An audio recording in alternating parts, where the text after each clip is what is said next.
Nepotisme ini, itu wajah kita bersama, tak bilang. Itu kita. Maksudnya wajah keluarga Jawa, Mas? Iya. Wajah Indonesia bahkan. Wajah Indonesia.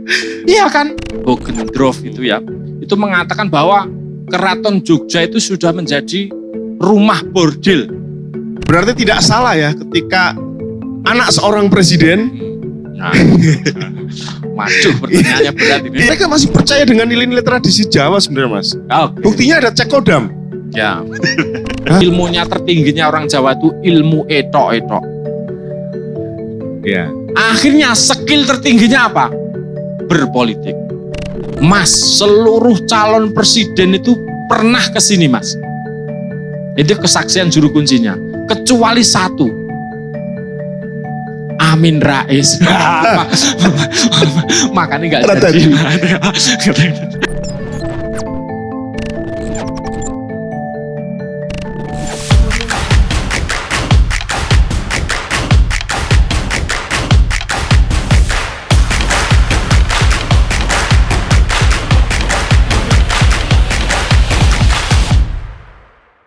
Selamat malam kawan-kawan. Selamat malam. Tolong dong saya beri semangat dengan tepuk tangan. Ya sejujurnya sampai sekarang saya deg-degan. Kalau kawan-kawan melihat posternya itu kan nggak ada tema ya. Iya kan? Ya saya tahu itu mungkin juga ketakutan dari panitia. Ya. Karena tema yang dipilih itu adalah Ratu Adil dan Raja Jawa. Bukan Raja Jawa ya? Keluarga Jawa, sorry ya. Tapi nanti kita akan menyinggung itu juga. Jadi ya tema ini saya yakin mungkin juga teman-teman tidak banyak yang tahu ya. Soal Ratu Adil itu kan gak lepas dari yang namanya Jangka Jayabaya. Ya ramalan lama lah yang mengatakan interpretasinya adalah salah satunya adalah kita sedang ada di zaman Kolobendu. Di mana Indonesia sedang menderita kesusahan dan sebagainya. Yang katanya itu zaman Kolobendu itu tahun 1997 sampai 2025. Kita tahu tanggal 20 besok kita ganti presiden. Nah selanjutnya setelah zaman Kolobendu itu namanya zaman Kolosubo. Zaman kesejahteraan. Apakah ramalan Joyoboyo itu memang ya artinya presiden baru ini memberikan satu harapan? Nah, saya tidak begitu paham soal ramalan ini, jadi kita panggil saja cendekiawan, budayawan, kiai juga, Mas Irfan Afifi. Monggo. Oke teman-teman, Mas Irfan monggo. Mas Irfan, tadi sempat saya sampaikan soal Ratu Adil dan Jongko Joyoboyo ya. Apa kaitannya Mas? Saya yakin mungkin juga teman-teman di sini belum banyak yang tahu tentang apa itu Ratu Adil atau apa itu ramalan Joyoboyo. Silakan Mas. Terima kasih, selamat malam teman-teman. Kita ngobrol santai saja. Tapi kira-kira begini, Ratu Adil itu sebenarnya dulu istilahnya adalah Sultan Heru Cokro gitu ya. Ada banyak orang mengasalkan istilah ini, Cokro itu apa ya, siklus. Kan cakra itu bundar, dia siklus gitu. Nah ada yang mengatakan Heru itu artinya baik. Jadi apa ya, siklus yang akan menuju kepada kebaikan. Kira-kira begitu ya. Nah siklus ini dijangka oleh dulu katanya sih ramalan dari Prabu Joyoboyo.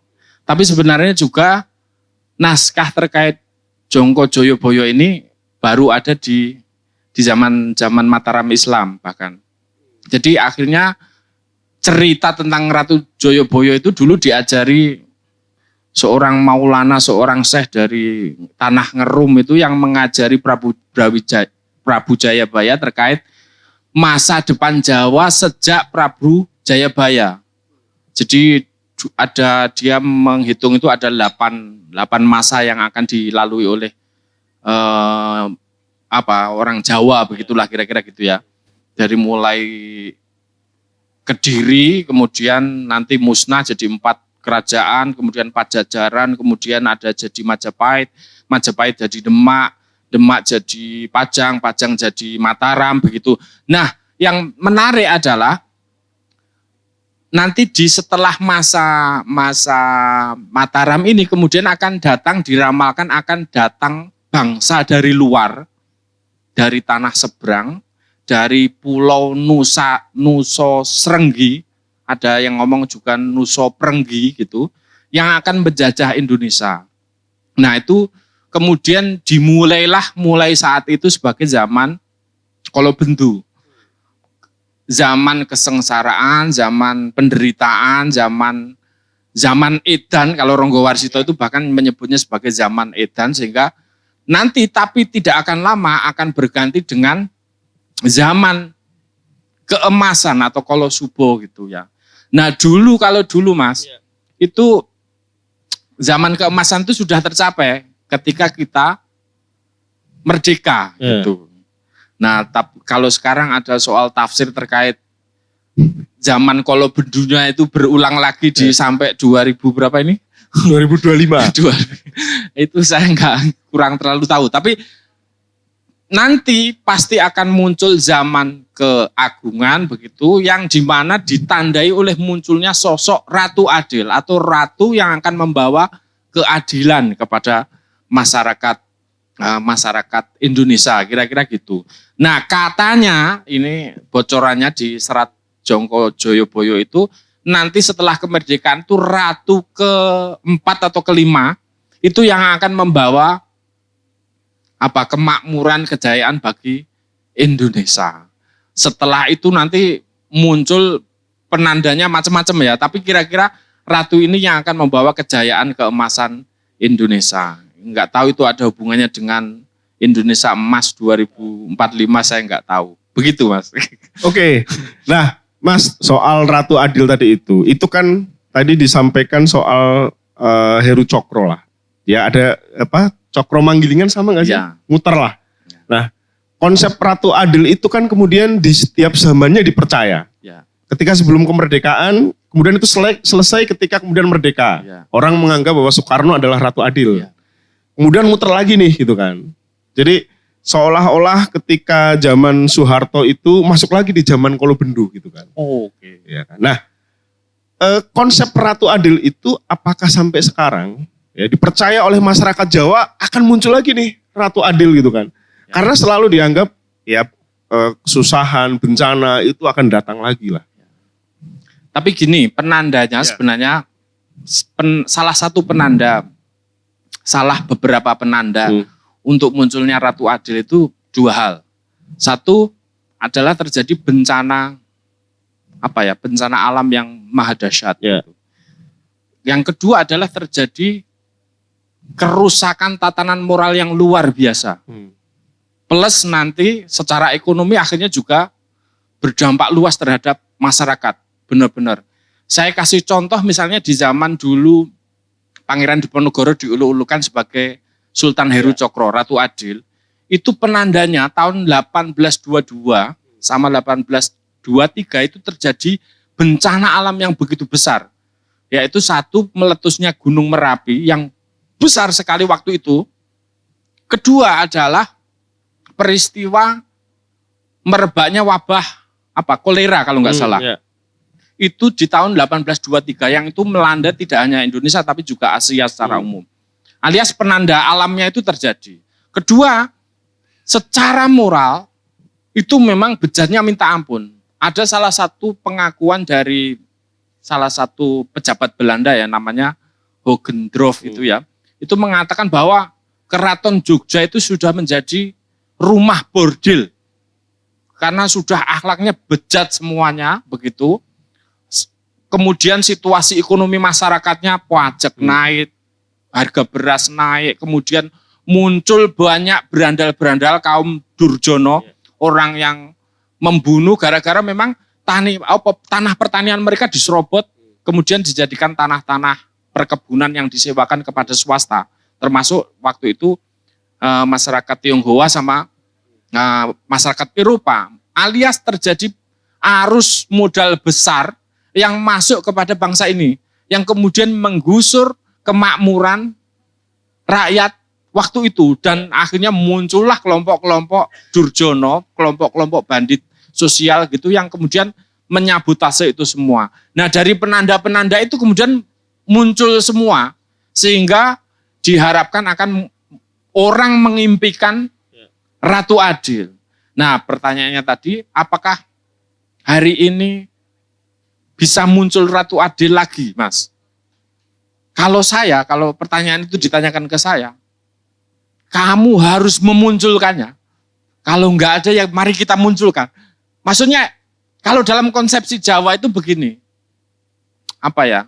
mitologi atau sastra atau imajinasi itu adalah salah satu jembatan menuju alam makna, realitas mental. Jadi kalau Anda pengen ketemu makna itu Anda harus mengimajinasikan lewat cerita, lewat mitologi, sehingga akan mengantarkan Anda pada realitas mental di mana Anda yakin bahwa nanti besok akan berubah begitu. Ada harapan di sana sehingga kamu pasti realitas mentalmu ini akan ikut menciptakan kenyataan yang sebenarnya ini. Jadi menurut saya dalam perspektif ini kita harus memunculkan, kalaupun nggak ada, konsep-konsep Ratu Adil baru yang dimana nanti akan bisa membentuk realitas mental kita sehingga kita punya harapan untuk menyambut masa depan. Kira-kira seperti itu sih. Oke, berarti sosok Ratu Adil itu bisa lahir dari sosok-sosok ini ya? Iya, bisa. Sangat bisa. Tidak selalu berhubungan dengan dia keturunan siapa. Ya. Karena yang dipandang oleh masyarakat selalu bahwa dia keturunan siapa. Ada darah biru enggak gitu kan. Kalau konsep yang tadi ditawarkan itu kan siapa saja nih gitu kan. Begitu Mas? Tapi begini, Anda tidak bisa menuntut seseorang yang dari latar. Karena kita itu terbentuk dari misalnya anaknya seorang penjahat, itu juga punya potensi besar menjadi seorang penjahat. Nah kira-kira gitu. Tapi ini tidak mutlak. Kadang ada proses transformasi besar yang membuat dia kadang bisa berubah secara total. Alias tetap tanda petik menentukan. Tapi kalau dia tidak punya ikhtiar kuat untuk menjemput itu, dia tidak akan jadi. Dalam konsep kuasa Jawa, itu bahkan pertengahan antara diusahakan dan anugerah. Jadi misalnya begini, ada orang bertapa bersemedi lama agar menjadi raja. Tapi kalau dia nggak dapat pulung misalnya gitu ya. Nggak dapat wahyu lah. Nggak dapat wahyu, ya nggak dapat gitu. Jadi bukan usahanya yang menentukan, tapi bahwa ada usaha penting, tapi juga ada sisi anugerah. Nah ini mungkin juga persis seperti konsep kepemimpinan. Kepemimpinan kadang bisa di-create macam-macam ya, kita bikin pelatihan kepemimpinan macam-macam ya. Tapi pada akhirnya, nanti toh muncul sosok pemimpin yang kadang-kadang juga nggak lewat proses pelatihan. Alias juga ada dimensi terberinya itu loh, dianugerahkan oleh Tuhan, akhirnya muncul sosok pemimpin. Jadi ini dua hal yang tidak bisa dipisahkan. Kira-kira begitu. Berarti tidak salah ya ketika anak seorang presiden. Nah, waduh pertanyaannya berat ini. Iya, kemudian dia menjadi presiden dengan tadi anugerah yang memang prosesnya bisa diada-adakan lah tadi. Konteks ketika Mas Irfan menjelaskan seperti itu. Saya bisa jawab tegas. Ya. Megawati jadi presiden gara-gara Soekarno jadi presiden. Ini mengelak ini. Nah, kena ya. Ini Mas soal relasi kuasa, soal relasi keluarga Jawa gitu kan.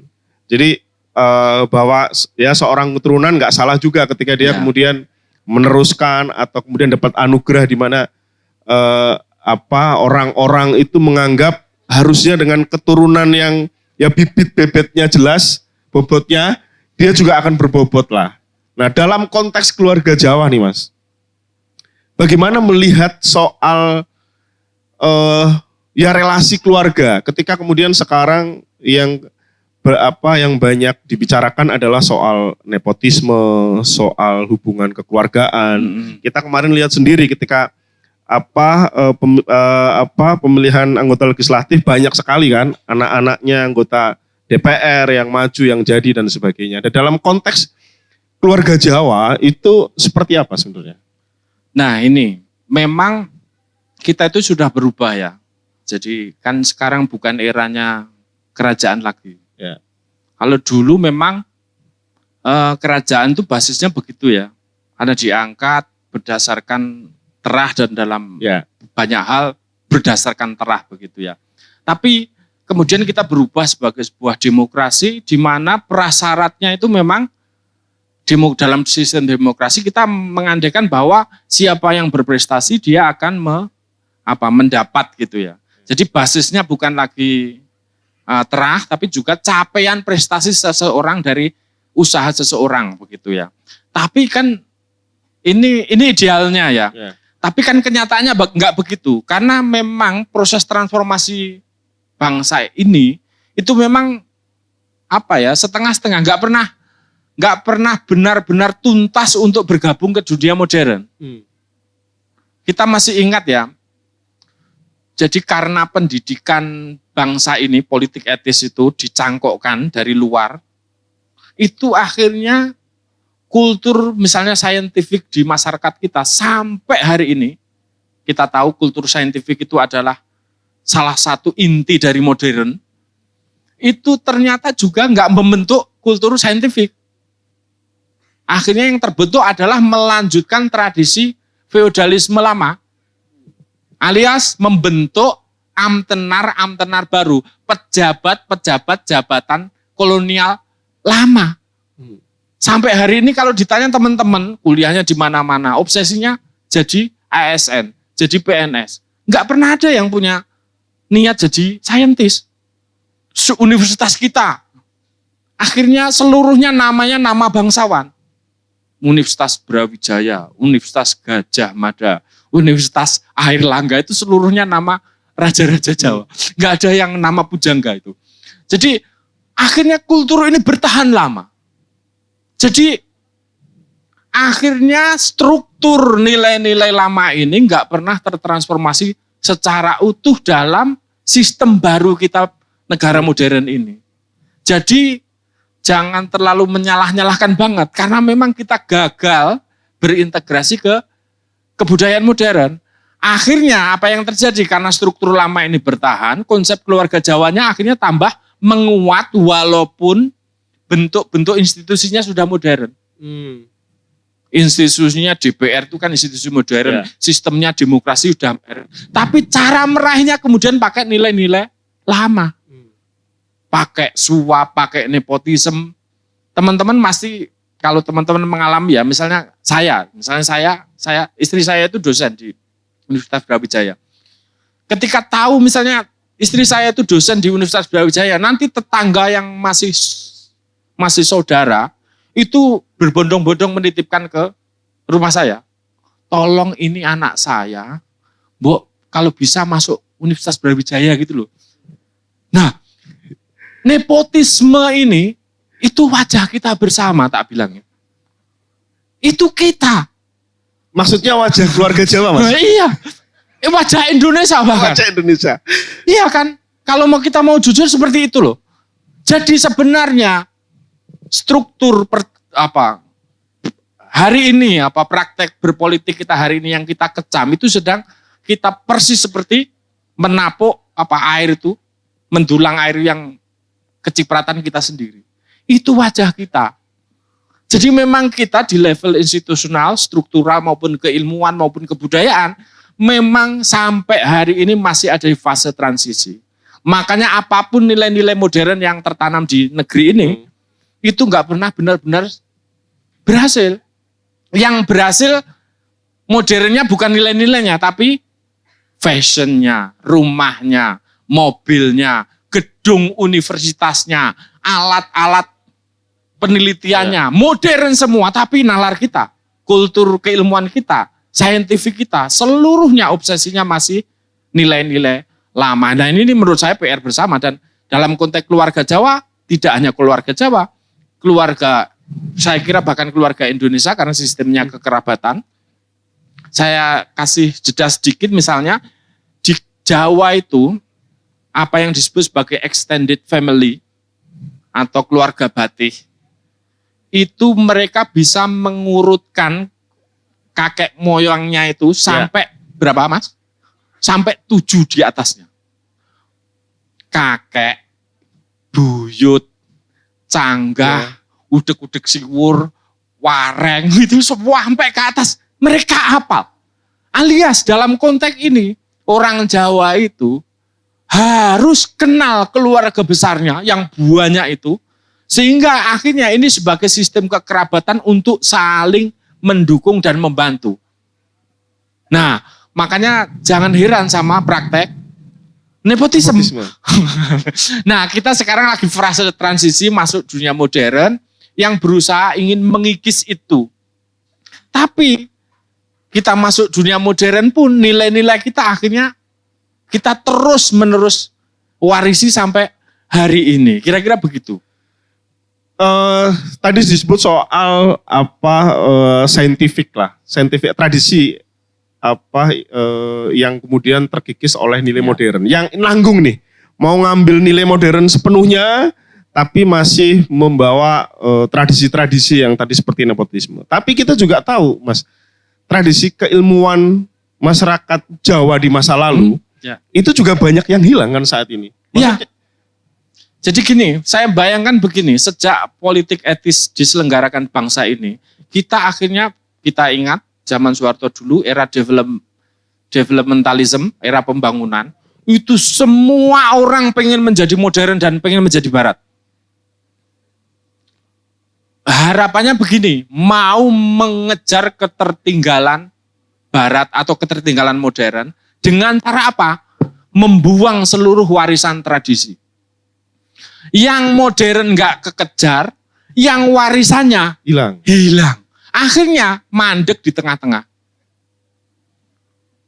Itu nasib kita hari ini.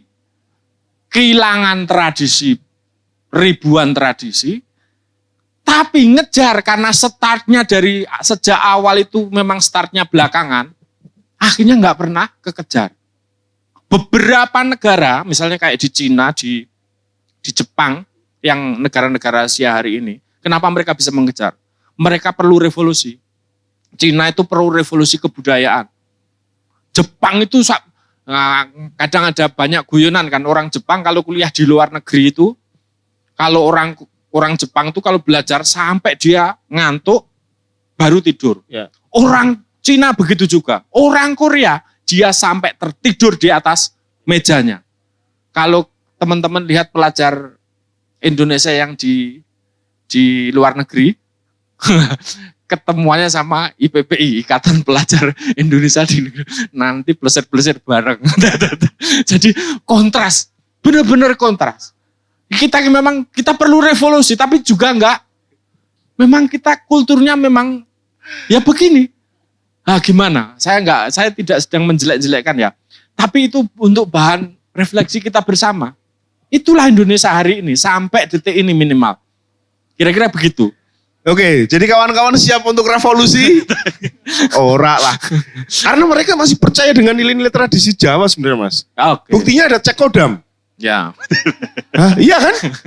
Itu saya menemukan banyak anak muda yang dia kembali kepada, menurut dia, ajaran spiritualisme Jawa di masa lalu.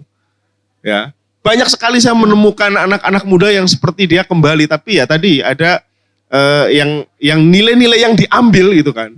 Nilai-nilai yang kemudian ya diyakini sebagai sesuatu yang ya kayak tadi lah, cekodam atau hal-hal yang ramalan dan sebagainya. Tapi menarik karena salah satu dari sekian banyak ramalan itu kan ada soal bahwa wong Jawa ilang Jawa nih. Iya kan? Ya. Nah, apakah itu dengan tadi pilihan bahwa kita harus dapat masuk di dunia modern, memang ya sudah, memang harus ditinggalkan Jawa nih gitu kan. Sebenarnya begini, ada beberapa misalnya kayak Pujangga Ranggawarsita itu bahkan ngomong Jawa itu tinggal separuh. Jadi dan tidak akan mungkin dia bisa kembali. Itu tercermin dari Ranggawarsita itu sendiri. Dia itu terakhir saya pernah presentasi juga di channel-channel Mojo misalnya terkait pujangga ini. Ini unik pujangga ini. Jadi pujangga ini otoritas terakhir keilmuan tradisi. Jadi kalau dia mati, otoritasnya pindah ke Belanda. Waktu itu orang yang paling pandai mengerti tentang Jawa itu tinggal Ranggawarsita sendiri. Jadi orang-orang Belanda itu sudah pada meneliti seluruhnya soal Jawa, sudah komplit. Jadi yang belum dia bisa kalahkan adalah Ranggawarsita. Jadi kalau orang ini meninggal, orang Jawa setelah pujangga ini, kalau bertanya soal Jawa itu apa? Harus ke Belanda. Alias sudah pindah otoritas. Alias apa? Memang zaman sudah berubah. Zaman itu sudah berubah dan mungkin harusnya perspektif kita tidak lagi Jawa itu di masa lalu. Inilah orang-orang Jawa hari ini yang harus menyambut hal yang baru. Bukan lagi kita harus terus-menerus terhubung dengan masa lalu, tapi untuk kebutuhan hari ini. Nggak bisa lagi saya datang misalnya ke sini pakai belangkon, diketawain orang itu. Enggak. Kebudayaan itu terus-menerus berubah. Yang tidak berubah apa? Sebenarnya nilai-nilai baik yang ditinggalkan oleh kebudayaan. Bentuknya bisa macam-macam, bentuknya bisa berubah, tapi nilai-nilai itu capaian. Yang harus kita kenali lagi bahwa bangsa ini dulu di masa yang lalu pernah mengembangkan teknologi nilai yang setinggi ini. Kalau itu kita kehilangan, berarti kita kehilangan banyak hal. Harus memulai dari nol. Apalagi kalau cuma pengen niru bangsa lain. Nah saya kadang-kadang berpikir gini, kalau selama bangsa ini nggak pernah bisa menentukan dirinya sendiri, mau kemana arahnya, dan menentukan diri sendiri itu dengan cara apa? Menengok ke belakang. Aku itu siapa sih? Dulu nenek moyangku siapa? Kebudayaanku dulu apa? Itu baru nanti bisa menentukan saya tuh kelebihannya apa, kekurangannya apa, yang saya mau kejar itu apa. Baru begitu. Kalau enggak gitu, kita hanya akan menjadi terus-menerus mengikuti bangsa lain. Akhirnya enggak pernah jadi, kalau dalam istilah teman-teman remaja itu, enggak pernah menjadi diri sendiri. Pengen niru orang lain, pengen niru Korea, pengen niru Jepang, pengen niru macam-macam. Akhirnya kita enggak pernah jadi diri sendiri, dan akhirnya karena mungkin juga enggak kenal dengan diri sendiri, akhirnya bingung mau kemana, mau mengejar nggak nyampe, mau kembali ke belakang warisannya hilang. Lah itu ya benar, ini benar butuh intelektual ini yang harus merumuskan ini. Para ilmuwannya harus merumuskan ini untuk kedepannya Indonesia. Kalau enggak, kita hanya akan seperti ini terus menerus. Masa lalu hanya dibangga-banggakan saja tanpa kemudian ada upaya untuk tadi itu ya, melihat masa lalu sebagai modal ke masa depan kan berarti ya. Gitu. Oke, Mas, kembali ini soal keluarga Jawa ya. Kalau sebelum Ketua Golkar menyampaikan soal Raja Jawa itu kan percakapan di media sosial itu soal bagaimana punya pasangan mas-mas Jawa ya. Iya enggak ya? Mas-mas Jawa. Iya kan? Tapi ketika kemudian muncul soal Raja Jawa itu sekarang kalau kawan-kawan amati di media sosial itu sudah berbeda. Wah, ini SDM dari pulau terbesar. Atau tadi saya lihat ada di salah satu akun, wah ini SDM dari yang ada musik horek-horeknya gitu kan. Jadi untuk menggambarkan bagaimana sumber daya masyarakat di Jawa itu, Mas. Ya karena tadi itu, Mas, proses kemudian yang kita nanggung itu atau seperti apa gitu kan. Gini, kalau soal Raja Jawa itu sebenarnya sederhana. Jadi memang salah satu skill, salah satu keunggulan orang Jawa itu memang olah jiwa, olah rasa. Jadi dia itu pinter ngontrol ngontrol gejolak batinnya. Makanya orang Jawa itu pinter ketemu musuhnya bisa senyum-senyum. Makanya orang Jawa itu orang yang paling bisa menyembunyikan perasaannya. Sampai tahun 80-an TKI kita yang di keluar negeri misalnya, kalau pulang ketemu suaminya nggak pernah ekspresif. Kalau kita kan hari ini, wah, menangis, curhat di media sosial gitu. bahkan. Mereka sangat tenang. Jadi orang Jawa itu sangat pintar mengelola gejolak batinnya, bahkan sangat mengelola emosinya kira-kira itu. Sehingga dia bisa tampil tanpa menunjukkan emosinya. Alias akhirnya banyak orang menganggap bahwa orang Jawa itu nggih-nggih ra kepanggih. Enggak tegas. Nggih-nggih ra kepanggih itu gimana ya? Iya tapi enggak dilakukan gitu. Lah, kan. Karena orang Jawa pinter menyembunyikan aspek batinnya tadi. Ya. Sehingga jangan kamu menangkap sikapnya orang Jawa hanya dari perkataan. Pasti merucut, pasti salah. Ya. Karena makanya kadang orang luar Jawa itu ini kok gak jelas toh, mbok ya itu ya, mbok enggak. Oh enggak bisa begitu.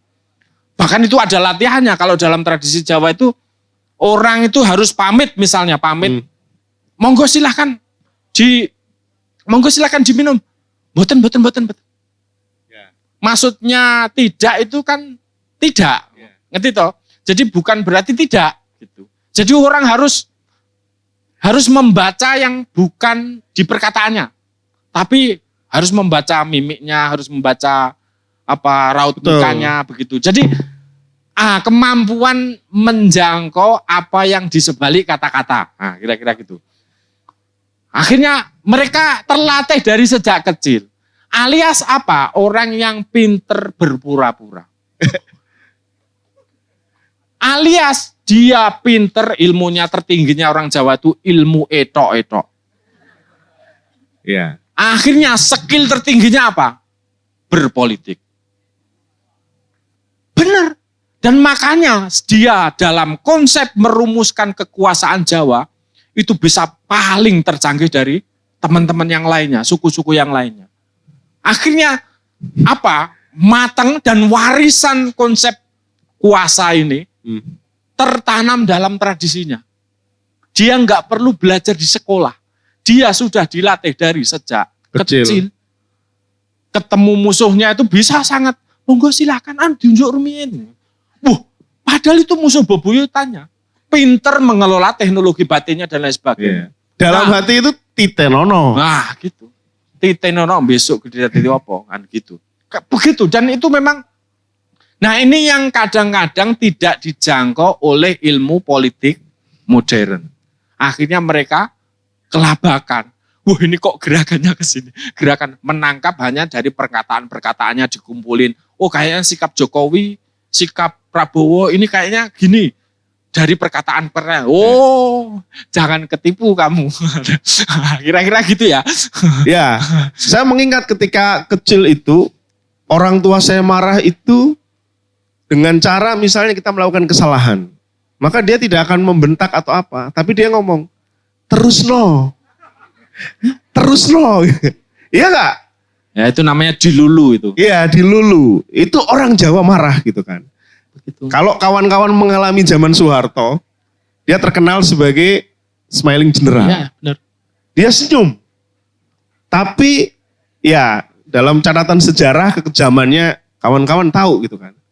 Nah, tapi dalam konteks sekarang nih Mas ya. Iya. Ini kemarin karena lengser ya Jokowi. Ini pengennya langsung ke intinya itu loh. Dalam konteks kemudian tadi ya relasi kuasa dengan ya orang Indonesia itu sangat beragam lah. Gitu kan. Cara berpolitik atau cara bersikap orang Jawa itu memang sudah seharusnya seperti itu. Ya mungkin karena bawaan ya. Dan dia memang tipikalnya. Kalau teman-teman lihat misalnya dulu, saya kasih ilustrasi ya. Jadi Soeharto dulu ada seorang menteri namanya Menteri Pendidikan Pak Fuad Hasan, kalau nggak salah Pak Daud Yusuf atau Pak Fuad Hasan. Itu awal-awal pulang dari Sorbrong, University of Sorbonne di Prancis itu. Pulang, wah doktor cemerlang gitu ya. Diangkat jadi menteri. Pertama dia sudah rapat menteri itu, ya ini cerita teman-teman saya peneliti di LIPI ya. Tiba-tiba, karena dia baru bersemangat, baru pulang dari Prancis kan, langsung ngeritik presidennya, ini salah ini Pak, kebijakannya gini. Tahu nggak? Menteri-menterinya itu seluruhnya diam. Kok berani sekali ini.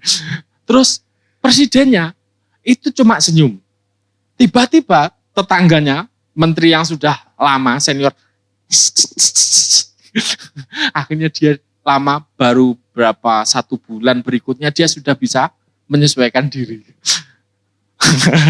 Kayak gitu. Nah itu, jadi kekuatan kuasanya itu bukan di aspek satu misalnya. Jadi semakin orang berusaha menunjukkan kuasanya, itu semakin berarti dia tidak memilikinya. Itu dalam konsep kan. Semakin orang ingin menunjukkan kewibawaannya, berarti dia nggak punya wibawa. Sehingga perlu menunjukkan. Semakin orang pengen dipatuhi dengan cara bentak-bentak, gebrak-gebrak. Nah ini bukan nggak nyindir loh ya. Gebrak-gebrak. Itu berarti dia sedang tidak memiliki, karena dia tidak bisa mempengaruhi orang lain dengan cara yang halus, sehingga perlu cara kasar gitu. Nah ini nggak efektif bagi orang Jawa itu, persis kayak Soeharto. Cuma senyum.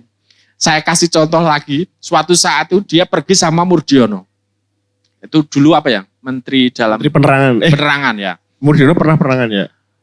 Itu dia lihat, itu dia komen, ini kok gedungnya sudah tua ya. Pak Harto itu cuma ngomong begitu. Tiba-tiba apa? Besok nggak sampai 1 bulan gedungnya langsung dibangun baru.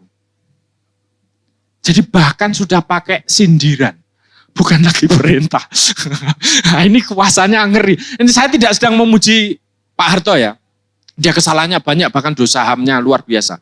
Cuma saya ingin menggambarkan satu aspek di mana kuasa ini, konsep kekuasaan ini, itu memang masih beredar di masyarakat dan bahkan diwarisi oleh para pemimpin kita yang hari ini memperebutkan kekuasaannya di istana. Kira-kira begitu. Nah, kalau dalam konteks sekarang nih, ya teman-teman nih yang di sini Mas Irfan, kira-kira ini semuanya tidak dari Jawa kan ya? Tidak. Nah, dengan mendengar tadi relasi kuasa pemimpin Jawa dan kemudian yang sekarang naik itu, kira-kira bagaimana nih kita merespon nih ya situasi yang terjadi sekarang di politik yang kemudian kalau konteks tadi zaman katanya lah gitu kan, zaman kesejahteraan, tapi kita dihadapkan pada misalnya kabinet yang gemuk, terus kemudian pajak nanti Januari itu juga naik. Kira-kira nilai atau cara apa nih yang bisa kita lakukan dengan cara sebagai orang Jawa? Mau mengkritiknya, ya, atau tadi revolusi, atau seperti apa? Ilmu Jawanya seperti apa, Mas Irfan? Pertanyaannya berat. Revolusi. Gini, satu yang mungkin juga harus dikenali dulu. Maksudnya begini, saya kasih satu perspektif yang mungkin teman-teman nanti akan heran. Jadi dalam konsep kuasa Jawa itu bahkan benar salah itu, misalnya katakanlah begini, pelanggaran MK itu salah atau benar? Kan mesti salah. Yeah. Nah orang Jawa tidak memandang itunya. Tapi memandang pamrih dan motifnya dalam membela nilainya. Ngerti maksud saya? Misalnya gini, karena di dunia ini benar salah itu kadang-kadang menurut sudut pandang seseorang, makanya jangan berfokus pada nilainya, tapi fokus kepada pamrih apa yang mendorong kamu membela nilai itu. Nah, kira-kira gitu. Makanya nanti tokoh-tokoh seperti Karna, walaupun dia di Kurawa, itu dia dianggap kesatria. Karena pamrihnya tulus membela Duryodhana. Begitu juga tokoh seperti Arjuna itu dianggap seorang kesatria sejati. Karena pamrihnya tulus tidak atas nama menumpuk kekayaan pribadi, tidak atas nama menguntungkan keluarganya saja, atau tidak atas nama memperkaya, menaikkan jabatan keluarganya, nah berarti dia punya pamrih yang tulus. Makanya nanti ketika pamrih nilai-nilai kebenaran ini bertemu, perangnya itu adalah perang antar kesatria. Bukan antara pecundang dengan pecundang. Iya kan? Akhirnya perangnya dianggap, Mahabharata itu dianggap perang suci. Karena orang itu berperang bukan atas nama ingin memanfaatkan, memperkaya keluarganya, tapi atas nama nilai yang ingin diperjuangkannya. Nah problemnya sekarang ini Mas, nuwun sewu. Di kubu sini maupun di kubu sini. Kita bisa bertanya, kita bisa berefleksi apa yang sebenarnya ingin diperjuangkannya. Apakah itu nilai-nilai yang suci yang diyakini yang harus dia perjuangkannya atau atas nama yang lain. Nah kita bisa berefleksi, kita nggak tahu motif orang-orang lain. Nah tapi sudut pandang ini sampai hari menurut saya belum hilang. Sehingga orang kadang-kadang bisa di pihak manapun, tapi kamu itu tulus dalam membela nilai yang kamu yakini. Punya integritas yang kuat, punya nilai yang ingin diperjuangkan mati-matian, bukan atas nama kekayaan, atas nama macam-macam. Kira-kira begitu. Ya, artinya teman-teman kalau mau mengkritik, mau menyerang, syaratnya harus tulus. Iya kan? Iya, benar. Benar, dan itu diusahakan benar. Bahkan saya itu kadang bisa menghargai orang yang di seberang pandangan saya. Misalnya bahkan saya misalnya mendukung ini, dia mendukung itu. Ya. Kalau dia tulus membela itu, saya orang pertama yang akan memberi hormat kepada dia. Walaupun jika saya berbeda pilihan dengan dia. Nah masalahnya gini loh, jangan-jangan ini kuncinya Mas. Kita itu untuk menegakkan nilai-nilai demokrasi ini, karena motifnya terlalu banyak itu loh. Tapi dalam sudut spiritualitas Jawa, itu adalah di mana kita jangan-jangan sudah nilai-nilai semua ini, jangan-jangan sudah tidak ada yang suci. Itu soal transaksi, soal pembagian kekuasaan, soal macam-macam. Nah kayak gitu-gitu. Akhirnya kita nggak membela secara sungguh-sungguh gitu loh. Nah itu mungkin apa ya, yang membuat kita hari ini jadi nggak apa ya, secara bangsa itu nggak tegak itu loh, nilai-nilai yang agung, nilai-nilai yang luhur itu kemudian tidak memandu bangsa ini sebagai sebuah bangsa, sehingga sampai hari ini mungkin keadaannya seperti ini terus, kira-kira gitu. Oke, teman-teman, aplaus dulu untuk Mas Irfan Afifi. Saya tidak ingin bertanya sendiri, jadi saya memberi ruang untuk teman-teman yang hadir di sini untuk bertanya langsung ke Mas Irfan Afifi. Saya ingin menanyakan tentang konsep tentang Jawa adalah kunci. Jawa adalah kunci itu sebenarnya konsepnya itu beliau mengatakan seperti itu tuh karena seperti apa gitu. Apakah memang dari dalam keadaan kondisi sekarang itu apakah masih benar ada Jawa adalah kunci? Berikutnya. Kalau misalnya saya pernah baca penelitian, kalau semakin rumit bahasanya, itu berarti semakin peradabannya itu semakin tinggi gitu. Jadi semakin apa tadi? Semakin rumit bahasanya, semakin tinggi peradabannya gitu ya. Terus kemudian berkaitan juga dengan pendidikan elit tadi ya. Kita tuh sekarang kita tuh benar-benar digempur dari bahasa gitu. Sekarang nggak ada orang yang mau belajar bahasa Jawa. Padahal itu adalah kunci dari pelajaran-pelajaran dari keluarga Jawa itu sendiri gitu.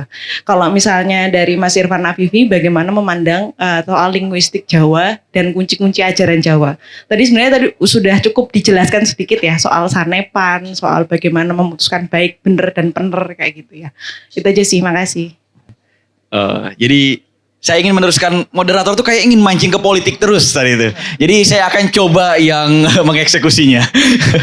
Dan saya tuh punya asumsi, kenapa orang Jawa jago berpolitik, itu karena dulu diajarkan Mahabharata dari dulunya. Dan Mahabharata penuh dengan kisah peperangan dan motif tadi gitu.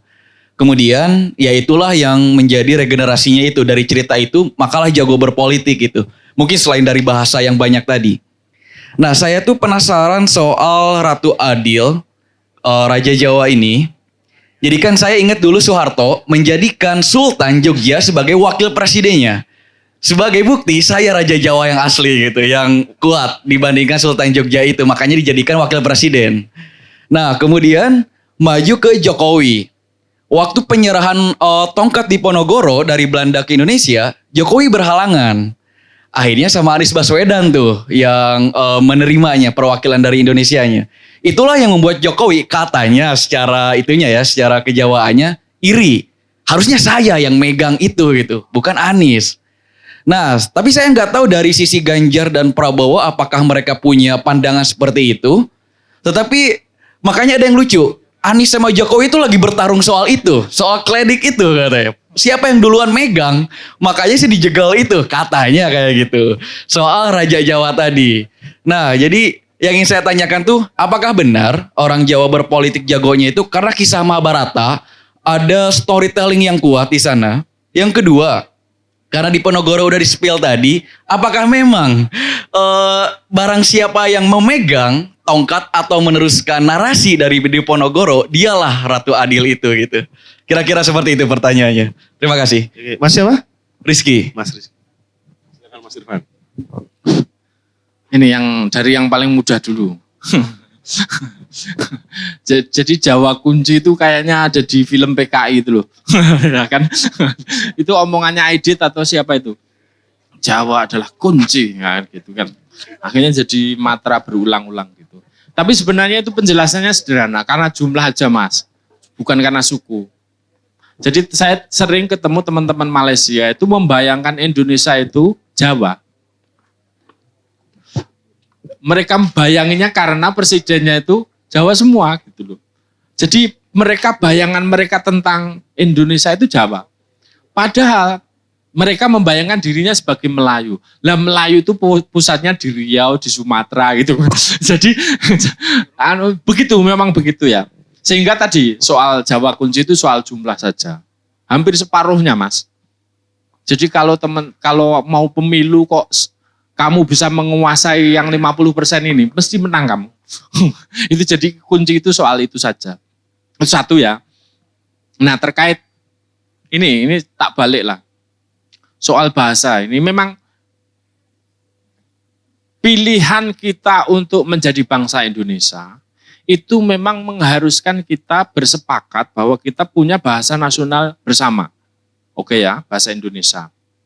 Itu yang menentukan menjadikan kita punya identitas bernama Indonesia. Walaupun pada akhirnya juga kita punya kepentingan untuk merawat kebudayaan-kebudayaan daerah. Gitu ya. Makanya dulu Kunchoro Ningrat itu kadang mendefinisikan kebudayaan nasional itu adalah puncak-puncak kebudayaan daerah. Maksudnya ini nggak boleh musnah tapi nanti menghasilkan sebuah puncak kebudayaan tertentu.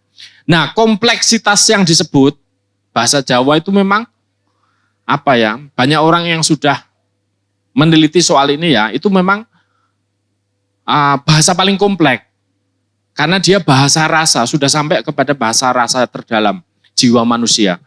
Nah beberapa bahasa Melayu, itu sebenarnya dulu perannya bukan bahasa sastra, tapi yang menjadi bahasa persatuan kita itu adalah bahasa lingua franca. Bahasa, apa ya, bahasa perdagangan sebenarnya tepatnya.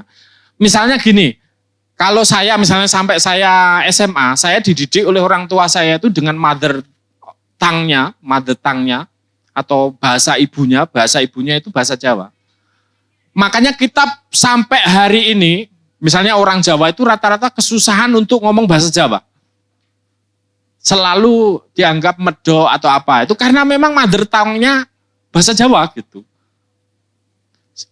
Tapi ketika di sekolah kita harus ngomong berbahasa Indonesia alias bahasa kedua. Nah kira-kira gitu. Sehingga bukan bahasa pengungkapan rasa terdalam kita. Nah tapi ini punya kelebihan juga. Jadi sejak dari awal orang Indonesia itu pasti poliglot. Beda dengan orang Inggris. Lahir ceprot bahasa Inggris ya cuma itu. Ya kan gitu kan. Nah kalau kita dari sejak awal itu mesti poliglot. Poliglot itu maksudnya bahasanya bisa macam-macam itu loh. Misalnya kadang kalau teman-teman misalnya lahir di di mana ya, di Sukabumi atau di perbatasan Jawa Barat, Jawa Timur. Ya. Dia tuh mesti kuasai dari sejak awal sudah 3 bahasa. Ya, bahasa Indonesia, bahasa Jawa, Sunda, terus nanti kalau sudah kuliah kadang-kadang ketemu sama suku yang lain, tambah lagi bahasanya. Belum dia bahasa Al-Quran, kadang walaupun cuma bisa baca tapi nggak paham, tapi kan lama-lama kan sedikit-sedikit kan akan tahu kan arti-artinya. Jadi dari sejak awal banyak penelitian mengatakan orang yang poliglot itu mesti pandai. Apa ya, kecakapannya untuk berpindah-pindah itu. Tapi jangan takut, ternyata bahasa Melayu kita itu sudah banyak menjadi bahasa Indonesia hari ini itu gara-gara pengaruh bahasa-bahasa daerah. Itu sudah hampir seluruhnya masuk ke bahasa Indonesia kita. Makanya bahasa Indonesia hari ini itu berbeda dengan bahasa Melayu Malaysia hari ini. Karena itu pengaruh dari bahasa-bahasa daerah kita yang ikut membentuk bahasa. Jadi kalaupun misalnya bahasa Jawa itu katakanlah musnah, saya yakin seluruh kosakatanya itu pasti akan sudah masuk ke bahasa Indonesia. Sekarang itu karena sekarang kan kromo sudah hilang. Beberapa sudah jarang dipakai itu loh kromo inggil. Teman-teman kalau perhatikan ASN itu kromonya apa? Kromo inggilnya bahasa Indonesia. Jadi kalau berbicara dengan pejabat, jenengan monggo dipersilahkan duduk Pak. Nanti kalau biasa sehari-hari ngoko. Nah, kira-kira. Jadi bahkan bahasa Indonesia itu sudah menjadi bahasa kromo. Kira-kira gitu. Sudah dikeromokan sama orang-orang Jawa. Terus yang terakhir mungkin sedikit soal Mas. Ini terkait konsep kekuasaan Jawa Mas. Jadi konsep kuasa Jawa itu sebenarnya pusatnya ada di Keramat. Semakin orang itu batinnya kuat, itu dia semakin keramat. Makanya benda-benda pusaka keraton itu keramat semua. Orang yang berhasil menegakkan kekuatan batinnya, itu akan diikuti daya keramat. Nah, kira-kira gitu ya. Makanya laku terbesarnya itu bukan mengumpulkan pengikut orang Jawa itu. Kalau ingin mencapai kuasanya. Laku terbesarnya itu adalah mendidik kekuatan batin. Biasanya lewat tapa, lewat lelono broto, puasa, dan lain sebagainya. Atau kungkum di mana. Banyak kan seperti itu. Itu dalam rangka menumbuhkan kekuatan batin. Makanya kalau dia kekuatan batinnya kuat, dia akan diikuti oleh benda-benda keramat tanpa dia cari. Jimat itu ya Mas ya? Jimat, begitu. Karena dia benda-benda keramat gitu. Nah banyak orang hari ini sampai abad berapa ini? Hampir politisi kita kayak gitu. Saya kemarin ngisi di Tegal, di Ponorogo itu, dengar cerita-cerita masyarakat soal Pak Anies yang sedang mencari pusaka di Ponorogo itu. Jadi semuanya menggunakannya, seluruh politisi itu. Karena ternyata konsep kuasanya itu masih beredar. Ada yang dapat kerisnya di Ponegoro, ada yang dapat tongkatnya Pak Soekarno dan lain sebagainya lah gitu. Ternyata itu terus menerus sampai hari ini. Mau dilarang, ya larangan. Mojok itu pernah membuat liputan khusus Mas tentang bagaimana ini calon-calon presiden semua nih yang maju itu ke Gua Langse. Ada yang pernah ke Gua Langse? Ya, pernah Mas ya. Di sana orang tadi itu untuk tirakat gitu kan. Ya ketika kita tanya buktinya mana di buku tamu. Ya mereka nggak nulis Mas gitu kan. Tapi mereka menyebut semua. Bahkan zaman Soekarno itu mereka ke sana. Soekarno udah pernah ke sana. Saya pernah ini Mas, tak ceritain dikit guyon. Suatu saat itu pernah naik ke makam Imogiri. Makam Sultan-Sultan Raja Jawa di Imogiri, Bantul itu. Saya naik Mas. Tiba-tiba ditemui sama juru kuncinya. Mas, seluruh calon presiden itu pernah ke sini Mas. Itu kesaksian juru kuncinya. Kecuali satu. Amin Rais. Makanya nggak jadi. Itu guyonnya juru kunci. Ini bukan untuk merendahkan. Dengan hormat saya nggak ingin merendahkan. Tapi ternyata konsep yang ingin saya ambil baiknya itu adalah semakin dia batinnya itu kuat, dia akan semakin memiliki daya karisma, daya perbawa, Nah ini istilahnya daya perbawa, pancaran ininya. Bukan Prabowo loh ya. Daya perbawanya kuat sehingga akan menarik simpati orang-orang yang akan mendukungnya. Makanya konsep kuasanya orang Jawa itu cahaya. Perbawa itu kan pancaran cahaya. Tejo, Daru, Pulung itu kan sebenarnya anugerah ilahi atas bahwa kamu ini batinmu sudah bersih, batinmu sudah kuat, sehingga kamu dengan sendirinya akan bisa mengumpulkan kekuasaan di dalam dirimu. Dan orang-orang lain akan mendatangi, mendukungmu dengan tanpa kamu minta. Kira-kira gitu. Nah ini sampai hari ini, kuasa ini nggak pernah menyingkir. Terus menerus dirawat sampai hari ini. Kira-kira gitu. Bukan karena Mahabharata berarti ya? Nah terkait Mahabharata salah satunya itu Mas. Jadi cerita wayang, saya menyebutnya cerita wayang karena tidak hanya Mahabharata nanti. Cerita wayang itu memang dari mulai anak kecil sampai orang dewasa itu bisa mengakses. Kalau anak kecil itu mengakses perangnya misalnya ya, seneng perang misalnya, atau orang muda seneng guyonannya, seneng cerita percintaannya atau cerita. Nah, yang orang dewasa itu bisa mengakses filosofinya. Bahkan kalau kamu tanya orang tua Jawa hari ini, Mas, gimana keadaan politik hari ini? Kemarin saya itu ditelepon politisi dari Jakarta. Mas, sekarang itu lakonnya apa, Mas? Sudah spesifik lakonnya apa. Kalau kamu sudah ngikuti wayang, nanti kalau lakonnya kamu tahu ini lakon apa, penyelesaiannya ada di situ. Sudah sampai sedetil itu. Oh ini lakonnya Petruk Dadi Ratu misalnya. Nanti jangan dilawan Petruk Dadi Ratu itu jangan dilawan. Karena dia sedang bawa Jamus Kalimosodo. Semua akan tumbang. Biarkan aja. Kalau kamu nonton wayang, biarkan saja. Nanti lepas, nanti ganti sendiri. Nah, ini perbendaraan wayang yang begitu kaya, sehingga bisa rumusnya itu bisa bahkan lebih spesifik. Ini lakonnya apa Mas? Lakonnya apa? Ceritanya lagi pas babak apa? Sampai begitu. Dan nanti penyelesaian rumusnya ada di lakon itu. Tinggal kamu nonton wayang. Dan dia memposisikan sebagai apa? Iya, gitu. Keren toh gue.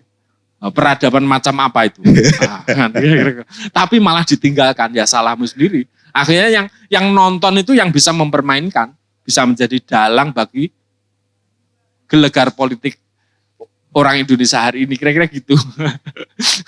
Oke, teman-teman, sudah ya. Oke teman-teman, ini karena waktunya sudah selesai.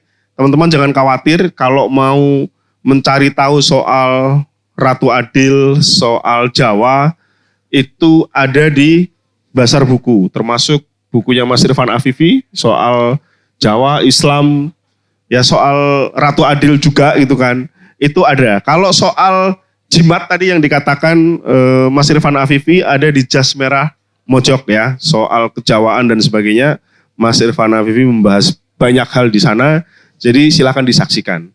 Jadi Mas Irfan, terima kasih untuk obrolan malam ini. Tidak akan tuntas pasti ya kalau kita ngomong soal ini. Jadi sekali lagi terima kasih kawan-kawan. Sampai ketemu lagi di obrolan selanjutnya.